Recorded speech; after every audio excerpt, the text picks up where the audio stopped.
Hi, you winners, and welcome to an interactive fiction called Beneath Floes.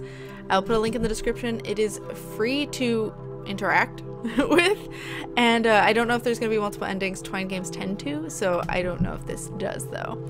It's very lore-based, so I'm curious as to what it holds. Also, this music is part of it, so I don't know what sounds it's going to have. We'll have pictures with it, so let's get started. My cousin was a deaf child. One time he went alone to the lake to take feathers from loons so that he could become a bird. He did not know the stories of the Qalupalik who watched him from under the ice. The Qalupalik started to hum, but my cousin could not hear. He gathered all the feathers, the loose ones, even the feathers still on the loons, then turned to leave. The Qalupalik grabbed him with her long nails. She shoved him, screaming, into her amauti, and dove into the waters. That's why in the summer there are always feathers on the lake. This is a true story, not a tale. Author not recorded, 1983. So there is Qalupalik and 1983 to click on. Which one should I click on, guys? Qalupalik is winning. Let's just do it then, because it's currently winning. Beneath Floes! I wonder if both of them would have left that. So, that was huge.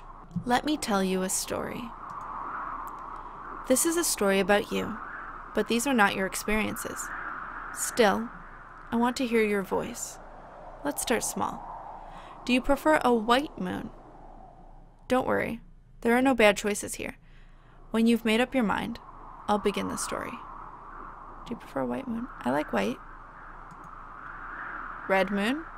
Oh. Blue moon. White moon. White, blue, or red. I'm gonna go with white, guys. I like white moons. I do. They give me more peace. I've never seen a blue moon, and red definitely does not give me peace. So, begin story. If you like things just as they are, or no, just you like things just as they are, haha, I won't read too much into that. Okay, settle in and listen. I feel like you're gonna read too much into that, but okay. 50 years ago, only a child, you wandered the shoreline in the dark season, as your mother had warned you never to. Your boots anchor in the crunchy snow. This is the shore where, in the summer, your brother caught his first fish. It hadn't been a whale, but for weeks he acted intolerable with pride.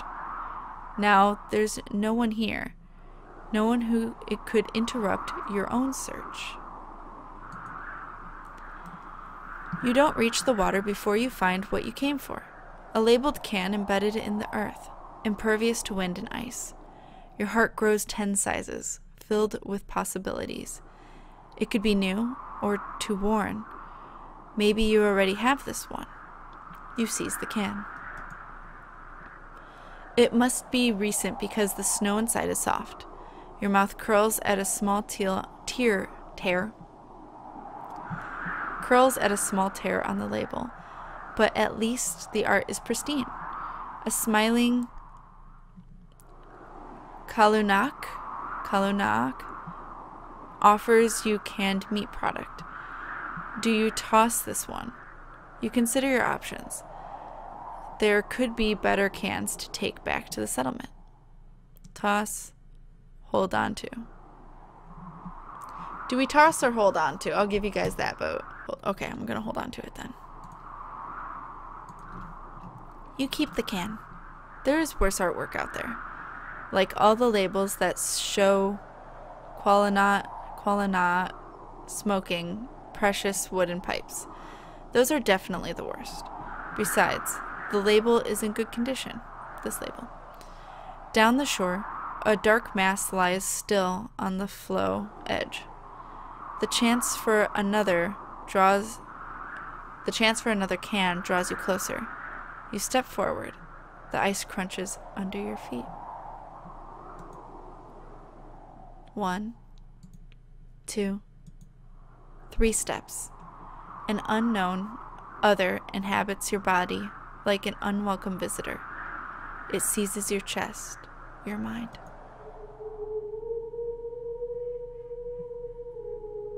You hear an ancient sound. You hear it in your bones. Hella creepy. Another night, another story. Your mother tells you bed stories. You're about broken shores, cannibals taller than men, fish mothers under the sea. She works in your favorite flourishes, even the silly ones. Her brother feels the Qalupalik's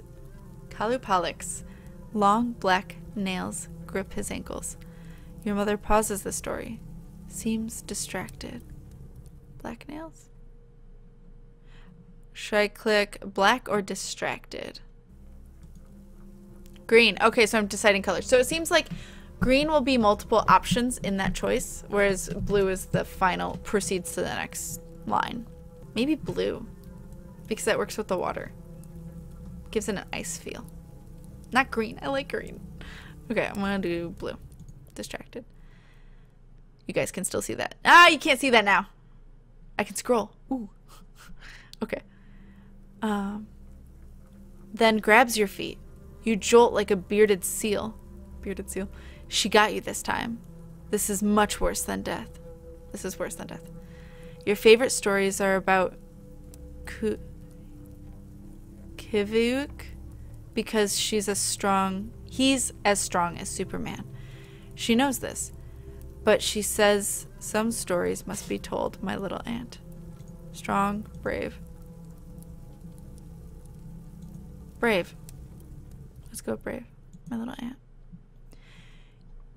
Hit! You can barely see the bottom. She knows this. You prefer this name over E5. What? Oh, different numbers.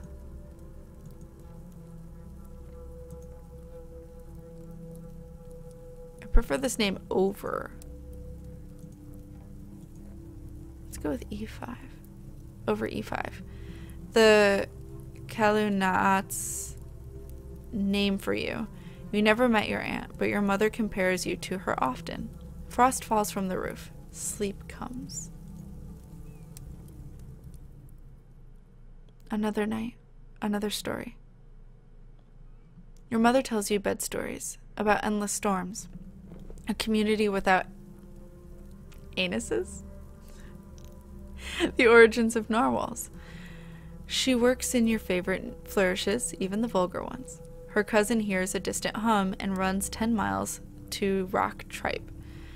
Your mother pauses the story, raises her hands, then resumes where she left off. You expect her to tackle you, or some other unfathomable act. You can see that. Even since you became conscious, you've lived with weak limbs. You've lived with pained knees. You've lived with frequent panic. We're gonna go with frequent panic, because that's true to my anxiety. Anyway, there's nothing to be done about it. She knows this, and rubs your back each night to console you. It's said that your father shot a caribou and failed to kill it, but that's one person's belief. Not a well-liked individual either. The Kulik warms the house. Sleep comes. Is she coming closer? Another night, another story. Your mother tells you bed stories about loon tongues, the consequences of revenge, why the moon is cold. She works in your favorite flourishes, even the melancholy ones. Her aunt sees the Qalupalik's hooked, bulbous button. Go with hooked nose. Wait, does it change the picture? No, it doesn't. Okay, it's a hooked nose. Before she slides down the slimy, bottomless walls of the Amaudi. I'm probably saying this totally wrong. I'm so sorry.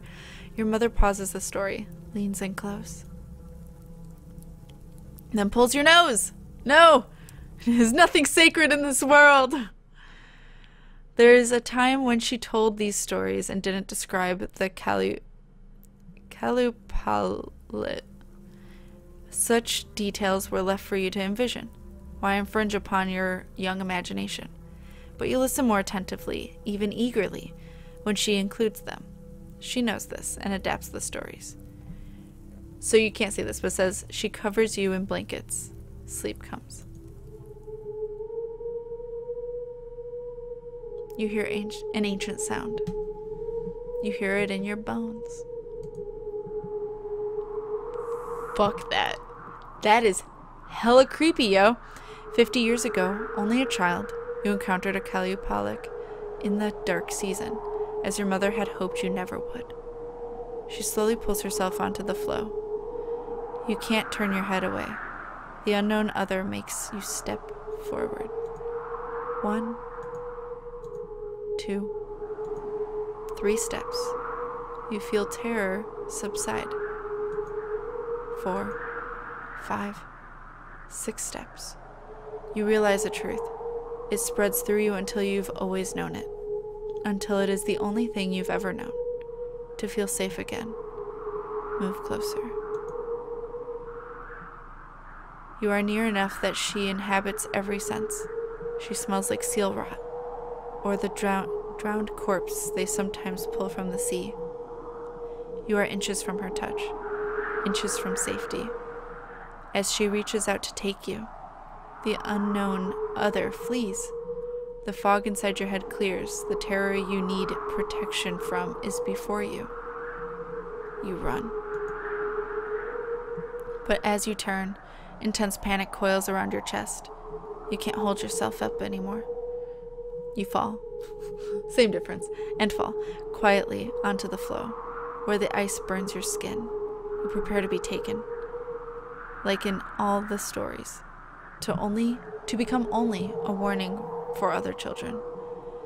In these last moments, which are always vain, you hope the storytellers say you had courage like Superman.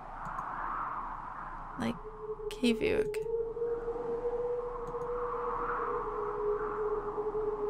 Which one do you guys think? We prepare to be taken. A moment passes, and another. The ice still burns your cheek. No nails embrace you. No amaudi covers you. No water drowns you. The ancient sound fades to echoes deep in your memories. You crawl back from the Qalupalik, who paws after you like a caged hound. Her blue nails hold to the ice. Hey, they're blue too. Why doesn't she follow you? Take you. You crawl further back. She can reach far. Her face is familiar, comforting. You've seen her hooked nose 100 times, beneath blankets, near a warm Qalupalik, while frost falls from the roof. This is the Qalupalik from my mother's stories. Your mother's and my mother's. Did you create her with those flourishes? You feel uncertain connection with her, like distant kin. She doesn't move. She seems wounded. Is that our aunt? Because she said we don't talk about the aunt much. You can barely see that. You wonder about the hums. If the stories she tells children, the oldest stories of all. If they're stories. You stole yourself from her, like a thief would take food. So for her, you'll steal a different child. That became a little tense. Let me tell you a joke. What do you call a penguin in Pang near tongue? Lost. Haha, I didn't come up with that. I found it on the internet. One of those great websites that has animated pictures. Settle in. I'll continue the story. What the hell? There's a bear trap. 50 years ago, only a child set up a fox trap. Oh, well done. In a dark season, as your father had never taught you to. The steel is colder than the sound. You found the trap under the house, where time and disuse buried it beneath frost. Sometimes hunters take them out of on the land and return the bundles of animals to sell. The levers took a while to puzzle out, but now it's ready. Near the settlement, the dogs whimper and howl on their chains. You've heard them less and less. Most children are at the school. Qalupalik idles in the claustrophobic spaces created by the plywood houses. You never go near them. They only smile on labels. He hoards the best comic in his hands, Spider-Man. The cover shows Spider-Man having some trouble with Qalupalik. Sometimes he doesn't wear Qalupalik clothes to hide his Kryptonian origins, and this gets them thoroughly flustered. You seize the comic, trying not to tear any pages. As you turn to run, the Qalupalik's face contorts into a caricature of rage, with brows curved like knives, a nose scrunched so close to his forehead that he becomes an old man. The Qalupalik chases after you. Already your chest tightens from stress. Every step could be a moment when your body abandons you. You push through thoughts of the Qalupalik tackling you, pummeling you, telling the police as you pass between the houses out toward the shore. The Qalupalik follows you over the hill. You can't run anymore. You lower yourself to the ground, the most you can manage, and watch the Qalupalik run towards you.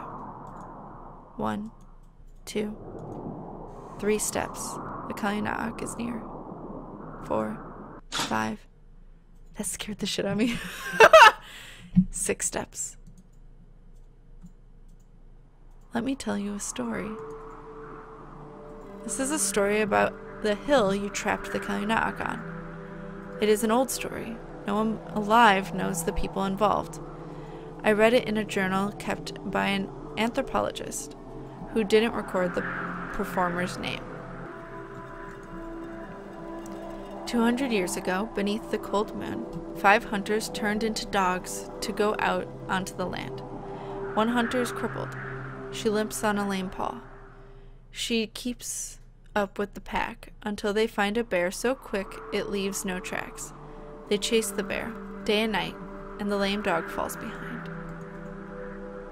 The 4 dogs surround the bear, bark and snap and bare their teeth, but the 4 of them alone can't slow it down. The shadow underneath the bear grows as it leaves the ground. The bear reaches this hill, where it shoots up to the sky. The 4 dogs follow. At once they become luminous and chase the bear across the stars, the lame dog forever behind. Oh, the lame dog. Why did I tell that story? It's hard to say. The silences in the record leave many holes. Why did the dogs leave their friend behind? What did the performer want us to feel? Did the polar bear have a cute little nose?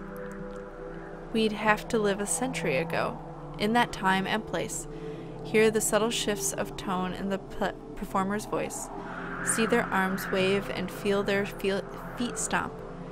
It wouldn't be enough for us to inhabit the anthropologist's mind, because in their beliefs it didn't matter who performed the story or how. The performer's words were salvaged from a culture thought to be near extinction. So when we hear this story, we have to breathe into it our own modern fears and loneliness. Let me tell you what I think.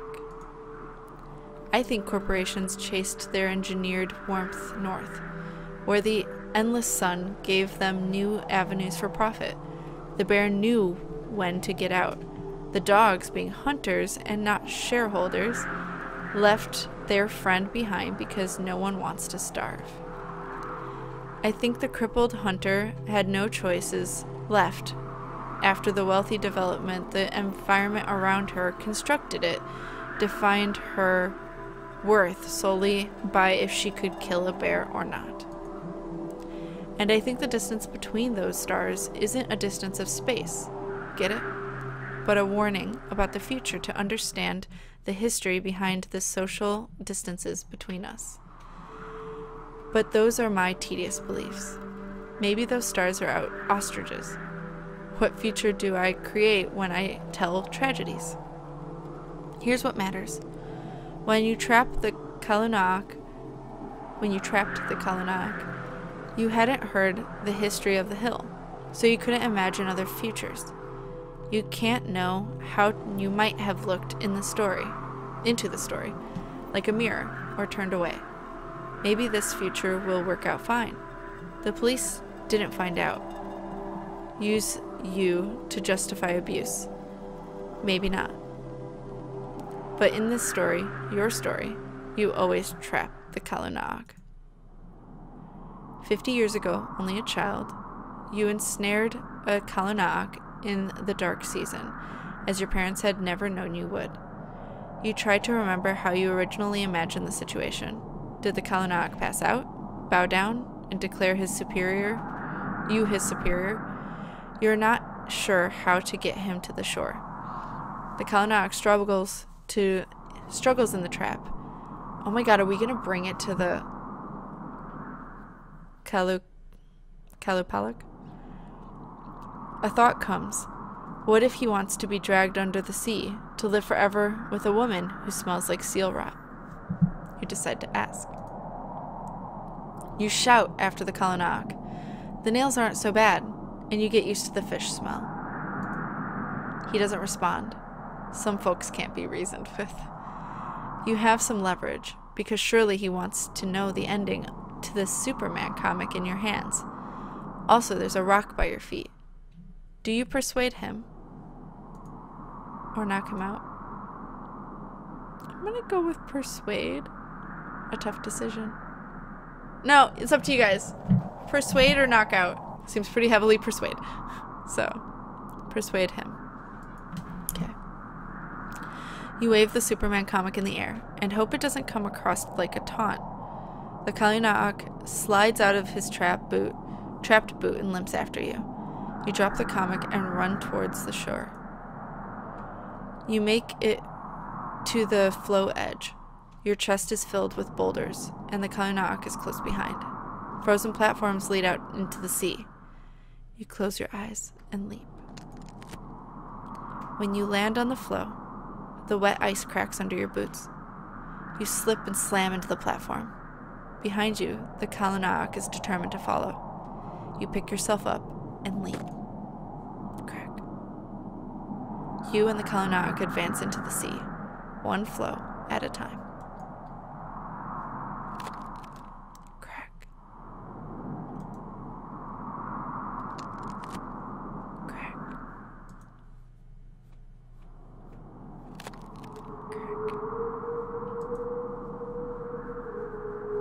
Her singing. Crack. Crack.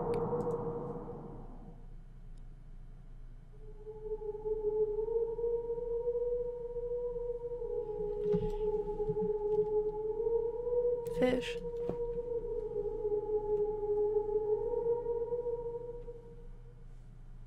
Is it getting farther away?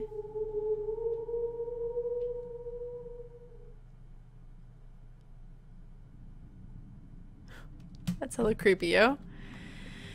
50 years ago, only a child, the Qalupalik took you beneath the floes, as you had never known you wanted. Sometimes, when your brother comes to fish, you tap the ice beneath his feet, wondering if he knows it's you. You watch him grow old without you and pass on, and the wound feels fresh on your ageless skin. But as decades pass, you feel safer under the sea than in the settlement. The Qalupalik takes care of you, loves you, and you grow close with the children she captures. You bury your toes into the seafloor and settle in for a tale. Qalupalik, old as time, always has more stories. This entire time our mother has been the Qalupalik beneath the ice? Is that... Our tales are narratives of human experience, and therefore, They do not always tell of beautiful things, but one cannot both embellish and a tale to please the hearer and at the same time keep to the truth. The tongue should be the echo of that which must be told, and it cannot be adapted according to the moods and the tastes of man. I do not want to butcher this man's name, but that is the person who has said it. And that was Beneath the Floes. Oh my god, the entire time were we one of the kids that she had kidnapped and we were just listening? Okay, so that's just back to the beginning. Wow! So she just keeps telling us stories. So, that was the end of Beneath Floes. I'll put a link in the description of the YouTube video so you guys can check it out if you guys want. Otherwise, if you like the video, go ahead and like it. Let me know what you guys thought about it, what you got from it. And I will see you guys in the next either Twine game or game that I play. So, keep winning.